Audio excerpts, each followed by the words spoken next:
Hello guys, কেমন আছেন? সবাই ভালো আছেন? আজকে আজকে হলো এমন একটা দিন। আজকে হলো 2026 সালের 19 তারিখ, 2 মাস। কালকে রোজা আছে, 30 রোজা। আর 31 রোজার দিন হবে আমাদের পবিত্র মাহে রমজান। আমার দীর্ঘ 19টা বছর এইভাবে আমি পাড়ি দিয়েছি। আমি ইন্টার সেকেন্ড ইয়ারে পড়ছি। আপনাদের অশেষ দোয়া এবং আপনার কাছে সবসময় একটাই করি যে সবসময় নিজের লেখাপড়ার প্রতি গভীর করতে পারি।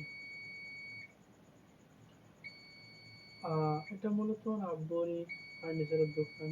নেক্সটে আমি তা জিনিসটা চিরস্থায়ী, কারো জন্য কোনো থেমে থাকে না, এইভাবে চলে যাবে সারা জীবনটাই। রাত বাজে এখন 12টা, বাসায় যাচ্ছে। ঠিক আছে, ভিডিওটার জন্যই করলাম। Bye bye. কালকে দিনও চলে যাবে, বুঝতে পারবো না।